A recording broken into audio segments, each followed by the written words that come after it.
এই, তুমি আসতে এত লেট করেছো কেন? জানো না তোমার নতুন বউ তোমার জন্য অপেক্ষা করছে? আমি তাড়াতাড়ি তো এলাম, সবে মাত্র 12টা বাজে, লেট করলাম কখন? তোমার কাছে 12টা মানে তাড়াতাড়ি? জানো বাসর ঘরে অনেক আগে আসতে হয়। আমাকে অপেক্ষা করতে তোমার ভালো লাগে? রুহির কথা শুনে রাজ খানিকটা অপ্রস্তুত হয়ে যায়।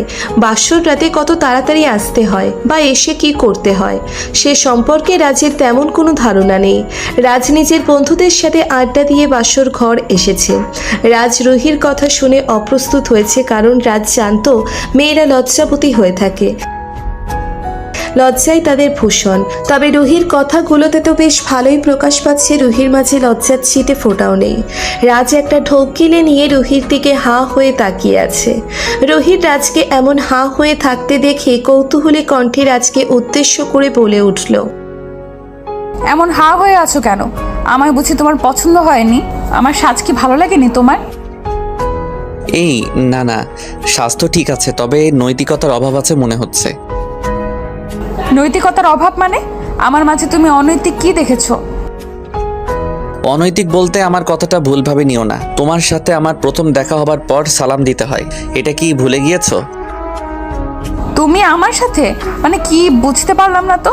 আর এখানে অনৈতিকতার কি আছে? আসলে আমি বলতে চাইছি, স্বামীকে স্ত্রী সম্মান করে, তাই না? তুমিও তো আমার স্ত্রী, আমায় দেখে সালাম দেওয়ার কি উচিত ছিল না তোমার?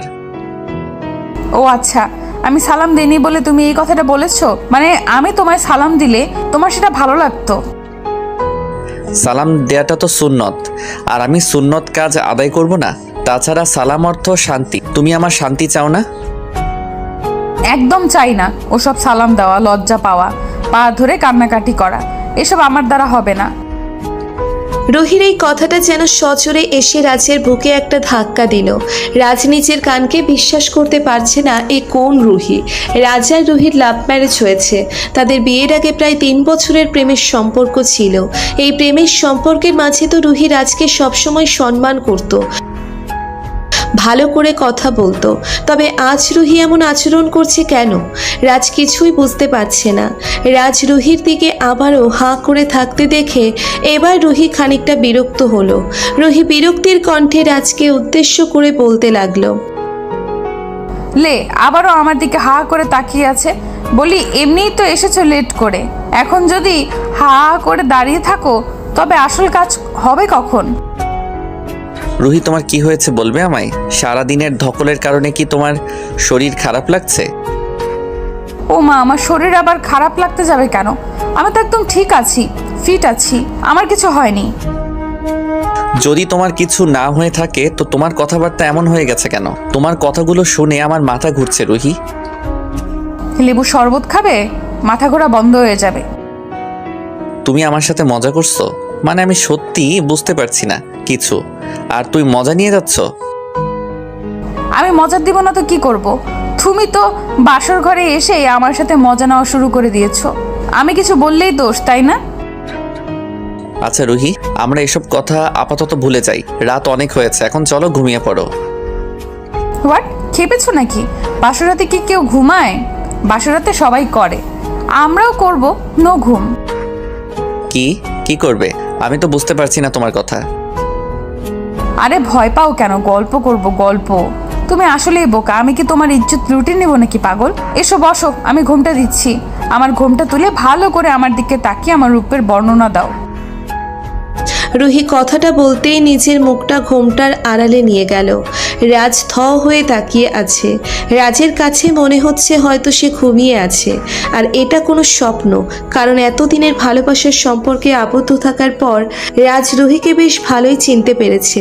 রুহি অনেক শান্ত একটা মেয়ে, কখনো কোনো ধরনের চঞ্চলতা তার মাঝে প্রকাশ পায়নি। তবে আজ যে কেন রুহি এমন করছে কিছুই রাজের বোধগম্য হচ্ছে না। রাজ রুহির দিকে তাকিয়ে আছে আর দেখছে রুহি কি করতে পারে। রুহি এতক্ষণ রাজের সাথে কথা বলার সময় ঘোমটা দেয়নি মুখে, তবে এখন নিজেই ঘোমটা টেনে নিয়ে রাজের অপেক্ষায় বসে পড়েছে। রাজের এসব দৃশ্য দেখে মাথাটা ভন ভন করে ঘুরছে। রাজ বুঝতে পারছে না তার শান্ত স্ত্রী হঠাৎ করে এমন আচরণ কেন করছে। রাজ রুহির পাশে বসে রুহির মুখের উপর থেকে ঘোমটা তুলে দিল। রুহি মেকি লজ্জা ভাব নিয়ে রাজের দিকে তাকাতেই রাজ রুহিকে উদ্দেশ্য করে বলে উঠল, বাহ, তোমার তো আজ চমৎকার সুন্দরী লাগছে, অসাধারণ হয়েছে একদম।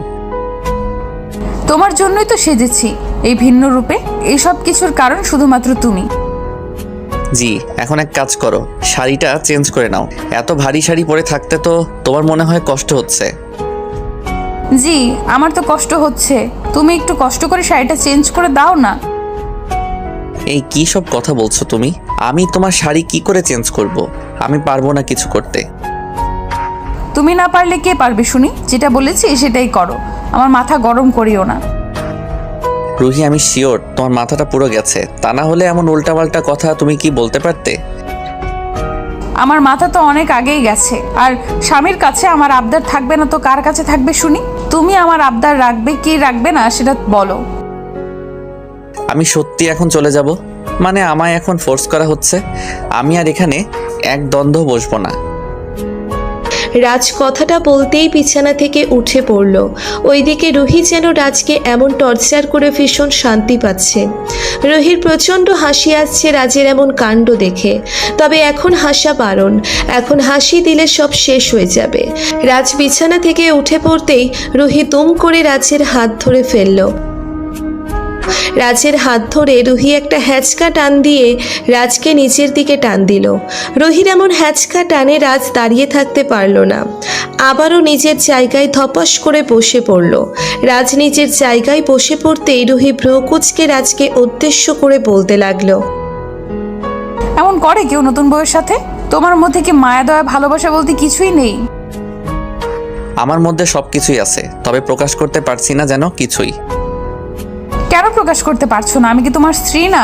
আমার কাছে সবটা প্রকাশ না করলে কার কাছে করবে? রুহি, সত্যি করে বলো তো, এমন কেন করছো তুমি? কি হয়েছে তোমার? সেটা তো জানি না, তবে এইটুকু জানি আমি তোমার ভালোবাসার প্রেমে আসক্ত হয়ে গেছি। আমার আরো বেশি ভালোবাসা চাই। রুহি কথাটা বলতেই নিজের কাঁধের উপর থেকে শাড়ির আঁচলটা সরিয়ে ফেলল। রাজ রুহির দিকেই তাকিয়ে আছে। রুহি নিজের বুকের উপর থেকে শাড়ির আঁচলটা সরিয়ে ফেলতেই রাজ রুহির ওই বুকের দিকে তাকালো। রুহি রাজের চোখের দিকে এক নেশাক্ত দৃষ্টিতে তাকিয়ে আছে। মনে হচ্ছে তার মাথার মন আজ এক বিন্দুতে আছে। রাজ রুহির দিকে কিঞ্চিত এগিয়ে গেল। রুহির দিকে রাজ একটু এগিয়ে আসতেই রুহি নিজের দুহাত দুদিকে দিয়ে রাজকে নিজের বুকে ডাকতে লাগলো। ভালোবাসার প্রিয় মানুষটির এই ডাককে রাজ কোনোভাবেই নজর আন্দাজ করতে পারছে না। রাজ রুহির বুকে চলে আসতেই রুহি রাজকে শক্ত করে জড়িয়ে ধরল।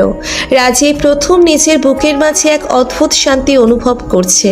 এতদিনের প্রেমের সম্পর্কের মাঝে কখনো রাজ রুহিকে জড়িয়ে ধরেনি। আজ প্রথম রুহিকে জড়িয়ে ধরতেই রাজের মনের মধ্যে শান্তি চলে আসলো। রাজ রুহির ঘাড়ে গলায় চুমু খাচ্ছে। নিজের ভালোবাসায় রুহিকে একটু একটু করে আপন করে নিল রাজ। সকালবেলা রাজ চোখ মেলেই দেখতে পায় রুহি তার বুকে ঘুমিয়ে আছে। একদম ছোট্ট বাচ্চার ন্যায় রুহি গুটিসুটি হয়ে রাজকে জড়িয়ে আছে।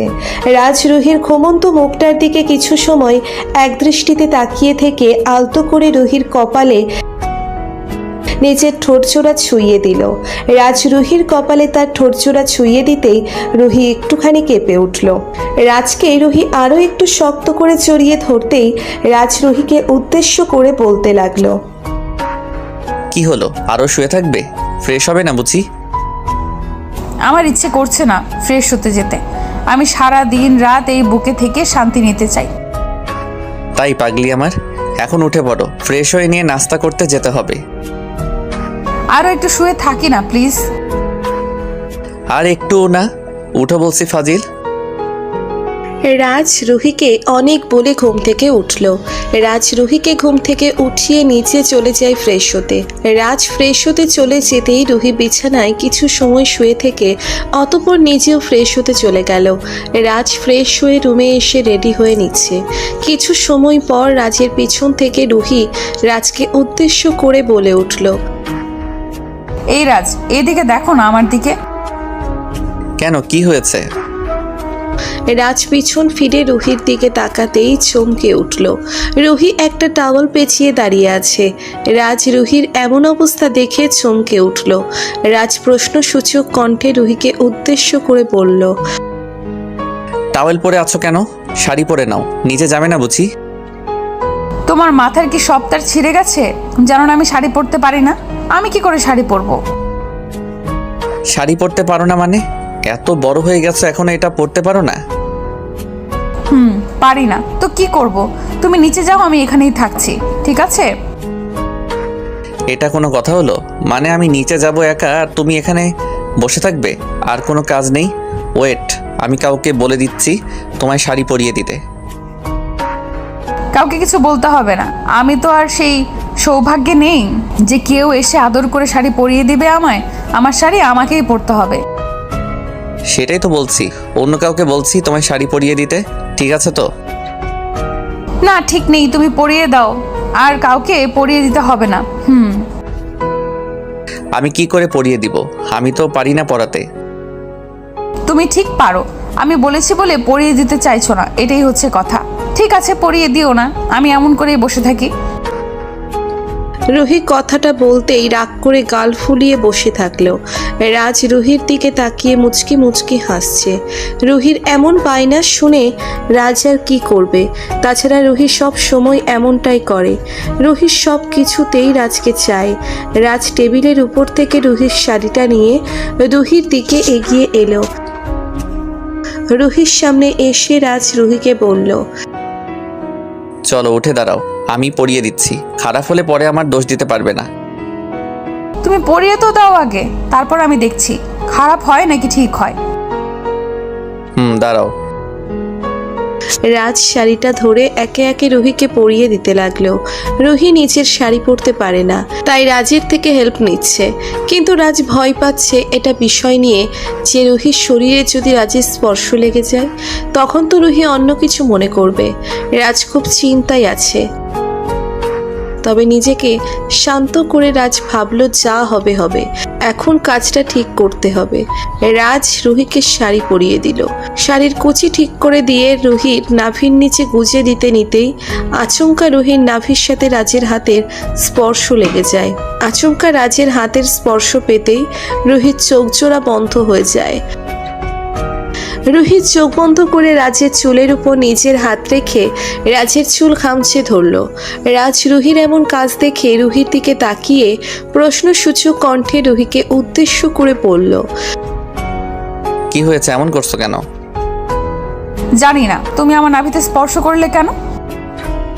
তো কুচি গুজে দিতে গেলে তো স্পর্শ লাগবেই, তাই না? আমি তো আর ইচ্ছে করে কিছু করিনি। তাই নাকি? আমি তোমায় হাড়ে হাড়ে চিনি, তুমি ইচ্ছে করে এমন করেছো।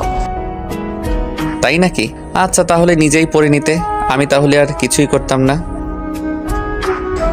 নিজে পড়তে পারলে কি আর তোমায় বলতাম নাকি? পারি না দেখেই বলেছি। এখন এই না আবার কুচি খুলে দিলাম, এখন ঠিক করে আবার গুজে দাও। রুহি কথাটা বলতেই নিজের শাড়ির কুচি খুলে ফেলল। রুহির শাড়ির কুচি খুলে ফেলতেই রাজ রুহির দিকে একটু কৌতূহলে তাকালো। মেয়েটা আসলে কি করতে চাইছে কিছু যেন রাজ বুঝতে পারছে না। রুহি কুচি খুলে দিতেই রাজ আবারও কুচি ঠিক করতে লাগলো। এবার রাজ কুচি ঠিক করতে করতে আচমকা রাজের চোখ পড়ল রুহির নাভির দিকে। নিজের অজান্তেই রাজ এক দৃষ্টিতে রুহির পেটের নাভির দিকে তাকিয়ে আছে। নিজের মনের মধ্যে একটা অদ্ভুত অনুভূতি কাজ করে উঠল তার। রাজ রুহির কুচি ঠিক করায় মনোযোগ না দিয়ে রুহির নাভির দিকে তাকিয়ে সেই দিকে মনোযোগ দিচ্ছে রুহি। রাজের এমন চাহনি দেখছে মুচকি হেসে রাজকে বলে, এমন করে কি দেখছো? আমার লজ্জা লাগছে, তাড়াতাড়ি করো। করছি গো। রাজ কথাটা শেষ করতেই রুহির কোমর জড়িয়ে ধরে রুহির নাভিতে নিজের ঠোঁট জোড়ায় স্পর্শ করিয়ে একটা গভীর চুমু খেলো। রাজের ঠোঁটের স্পর্শে রুহির সারা শরীর কেঁপে উঠল।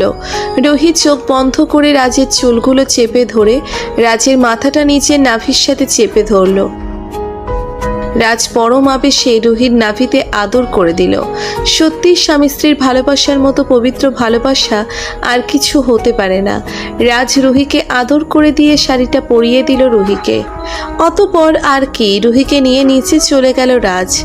পরিবর্তন একটা সময় সবার মধ্যে আসে।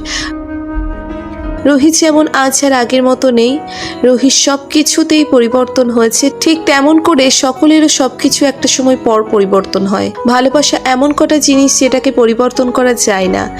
ভালোবাসা সব সময় এক থাকে। বেঁচে থাকুক ভালোবাসা। রাজ রুহির জন্য দোয়া করবেন, তারা যেন সব সময় ভালো থাকে আর ভালোবাসায় থাকতে পারে। আমাদের ভিডিওটি কেমন লেগেছে তা কমেন্ট করে জানাতে ভুলবেন না। আর ভিডিওটি যদি ভালো লেগে থাকে তাহলে একটি লাইক করুন আর সাবস্ক্রাইব করে আমাদের পাশেই থাকুন। ধন্যবাদ সবাইকে আমাদের পাশে থাকার জন্য। আল্লাহ হাফেজ।